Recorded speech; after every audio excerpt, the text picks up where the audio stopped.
بسم اللہ الرحمن الرحیم۔ السلام علیکم دوستو، ملک قاسم رضا اپنا یوٹیوب چینل اسلامی بکس لور کے ساتھ حاضر ہے۔ اگر آپ میرے چینل پر نئے ہیں تو میرے چینل کو سبسکرائب کریں، لائک کریں اور بیل آئیکن کو پریس کریں تاکہ میری آنے والی نئی ویڈیو آپ تک پہنچ سکے۔ تو چلتے ہیں ویڈیو کی طرف۔ آج کا ٹاپک آپ رسول کریم صلی اللہ علیہ وآلہ وسلم کے والدین، پارٹ نمبر 4۔ حضرت حلیمہ کہتی ہیں کہ اس کے بعد ہمارا قافلہ روانہ ہوا، میں اپنی خستہ حال گدی پر سوار ہوئی اور اس بچے کو بھی ساتھ اپنے لیا، لیکن اللہ کی قسم اب وہی گدی پورے قافلے کو پیچھے چھوڑ کر اس طرح آگے نکل گئی کہ کوئی گدھا اس کے ساتھ نہ پکڑ سکا، یہاں تک کہ میری سہیلیاں مجھ سے کہنے لگیں، ارے یہ کیا، ذرا ہم پر مہربانی کر اور ہماری خاطر ذرا درمیانی چال چل، کیا یہ تیری وہی گدھی نہیں جس پر تو اپنے گھر سے نکلی تھی؟ میں کہتی ہاں واللہ یہ وہی ہے۔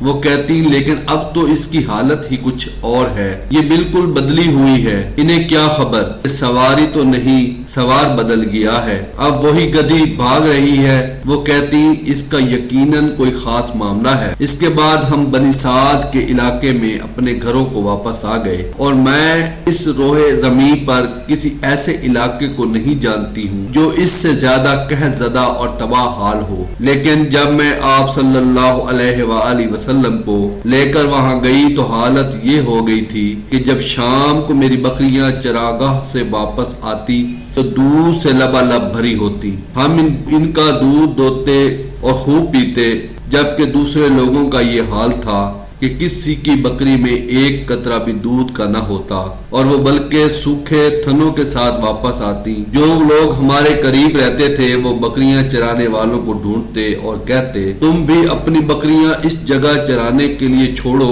جہاں ابو ذئب کی بیٹی کا چرواہا اپنی بکریاں چھوڑتا ہے۔ وہ ایسا ہی کرتے، لیکن ان کی بکریاں پھر بھی سوکھے تھنوں کے ساتھ بھوکی لوٹتی، ان کے تھنوں میں ایک قطرہ دودھ نہ نکلتا، جبکہ میری بکریاں بھرے ہوئے تھنوں کے ساتھ آتی اور خوب دودھ دیتی۔ اس طرح ہم اللہ کی طرف سے اضافے اور خیر کا مشاہدہ کرتے رہے۔ جو ہی سیدنا محمد صلی اللہ علیہ وآلہ وسلم نے حضرت حلیمہ کے گھر میں قدم رکھا، اللہ نے ان کی تقدیر ہی بدل دی۔ ان کی زندگی میں پہلا موقع آیا کہ انہوں نے خوشحالی کا منہ دیکھا، گویا رسول اللہ صلی اللہ علیہ وآلہ وسلم کے صدقے اللہ نے حلیمہ اور اس کے سارے گھر والوں کو آسودہ حال بنا دیا۔ کا اظہار حضرت حلیمہ کی گود سے شروع ہوا۔ وہ ایک قحط زدہ غریب اور نادار عورت تھی جن کی چھاتیوں میں اپنے سکے بیٹے عبداللہ کو سیراب کرنے کے لیے بھی دودھ نہیں تھا، مگر جو ہی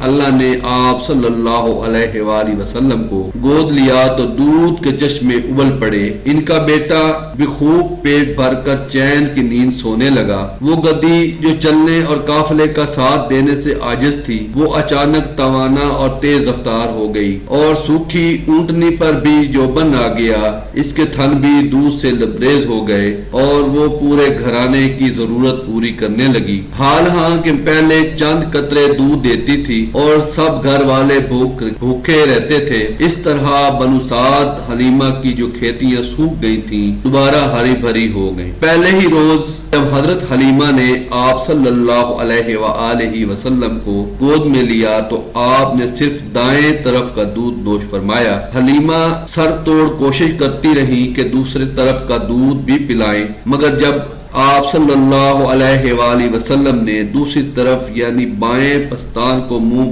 بھی نہ لگایا اور یہی معمول پورے زمانہ رضاعت میں قائم رکھا، جس کے بعد انہیں احساس ہوا کہ آپ صلی اللہ علیہ وآلہ وسلم اپنے رضائی بھائی عبداللہ کے لیے دوسرا حصہ چھوڑتے ہیں، اسی لیے کہ حق میں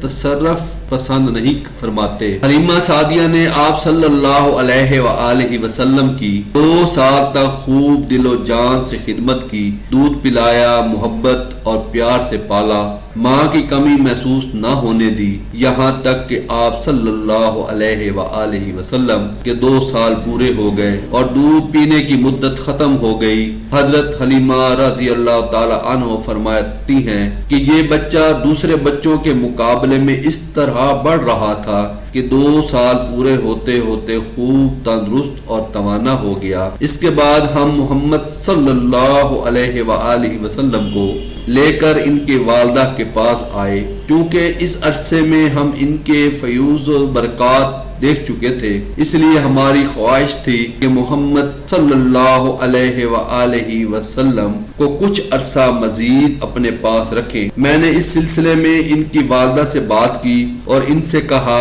کہ مکہ میں آج کل وبا پھیلی ہوئی ہے اور مجھے بچے کے بارے میں اس وبا سے ڈر لگتا ہے، اس لیے اگر آپ ان کو کچھ عرصہ مزید میرے پاس چھوڑ دیں تو یہ میرا خیال ہے کہ ان کے لیے بہتر ہوگا، اس طرح خوب تندرست توانا ہو جائے گا۔ میں نے اس بات پر اتنا اصرار کیا کہ آخر کار محمد صلی اللہ علیہ وآلہ وسلم کی والدہ اس بات پر راضی ہو گئی اور انہوں نے محمد صلی اللہ علیہ وآلہ وسلم کو دوبارہ میرے حوالے کر دیا اور ہم محمد صلی اللہ علیہ وآلہ وسلم کو لے کر واپس گھر آ گئے۔ والسلام۔